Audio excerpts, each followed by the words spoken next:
Hey everyone, this is Luke Bensi with Security Management International, and I'd like to welcome you to another episode of The Playbook, Daily Operations for Managing a Security Firm. In this episode, I want to talk to you about your time. Now, time is a valuable commodity. It's probably the most valuable when you consider your quality of time. Quality time is how you get to spend it, whether that be with loved ones or perhaps the time you get to engage in those activities that truly make you most happy. Time is also the most democratic resource on the planet. No matter who you are, all 8 billion of us get exactly 24 hours per day, 7 days per week, 365 days a year. So the question then becomes, how do we best utilize this time? Now, did you know that successful people such as Bill Gates, Warren Buffett, and Mark Cuban spend upwards of 3 hours per day just reading? Could you imagine taking 3 full hours out of your day to read a book?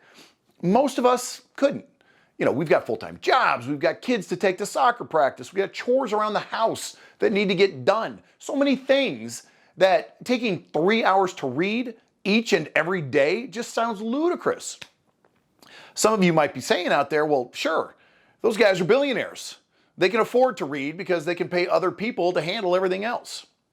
Well, the truth of the matter is, the men that I just mentioned, along with thousands of other men and women, they're successful because they know the value of their time and how best to prioritize it. Therefore, let me give you now 5 time-saving tips to give you back more quality time in your life. Incidentally, this flip chart, this is a perfect example of a time saver. Rather than putting together some elaborate PowerPoint presentation, which all of us are sick and tired of seeing anyway from repeated Zoom calls, I'm using an old school marker and easel. It's different, effective, and it holds your attention. So here we go.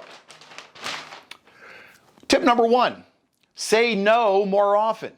Just because someone asks you to do something, such as inviting you for coffee, giving you a demonstration of their product, asking you to review something for them, doesn't mean that you are obligated.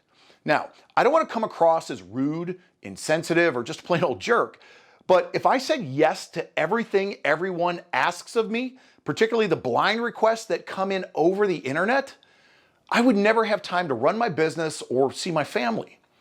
Therefore, I'm very cautious about what I agree to these days. Now, that may fly in the face of some of you out there who believe that there is a potential opportunity in every conversation that you have, but personally, if it's meant to be, or the person asking me does so in a very persistent and polite manner, sure, I'll give them my time. Again, the idea is that you just can't say yes to everyone. Therefore, you need to be more selective in who you give your time to.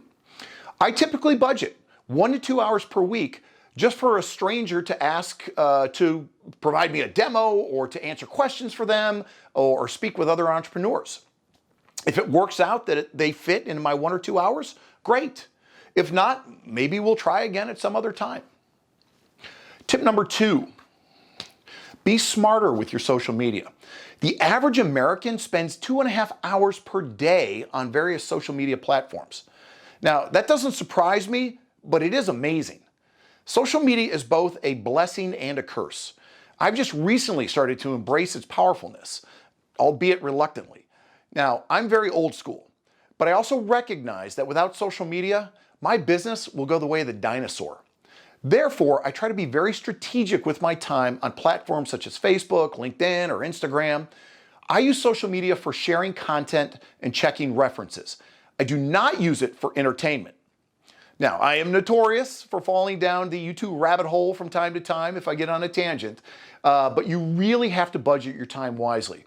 For me, I do social media first thing in the morning. Then after I have breakfast, I am done with that stuff for the day. Tip number 3, rethink how you travel. Now, I know most of us have been stuck at home lately due to COVID.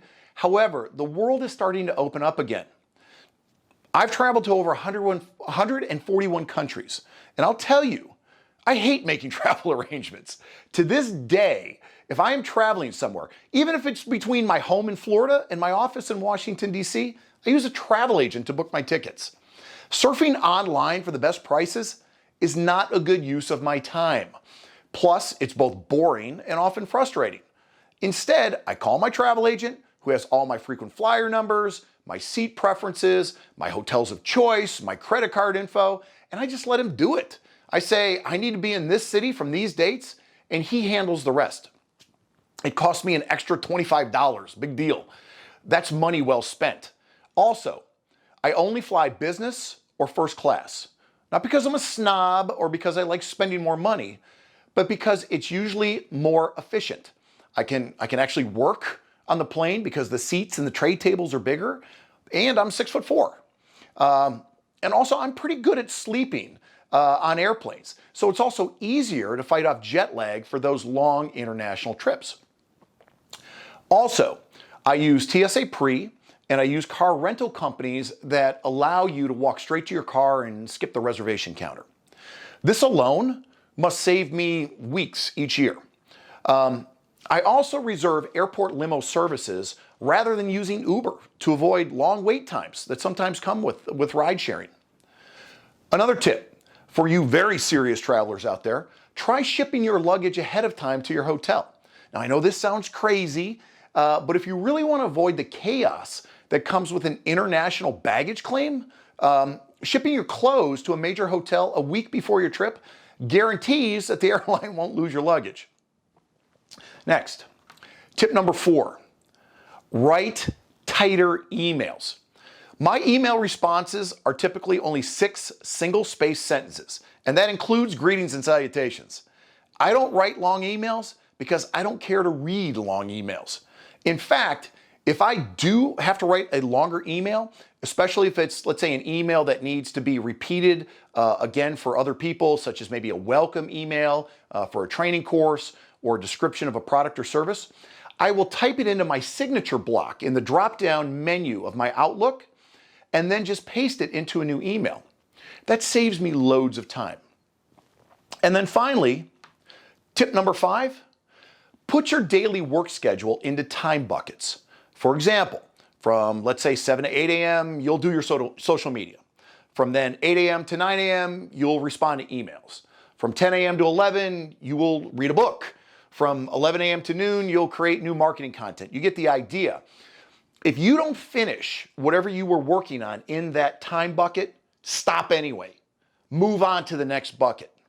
Remember Parkinson's law. Work expands to meet the time allotted. If you don't give yourself hard stops, you will continue with what you were working on, and then the overall workload will continue to build up and everything will get away from you. So, there you have it. My 5 simple tips for saving more time. Try them out. Who knows? You might be able to find more time to read. In the meantime, stay safe and vigilant.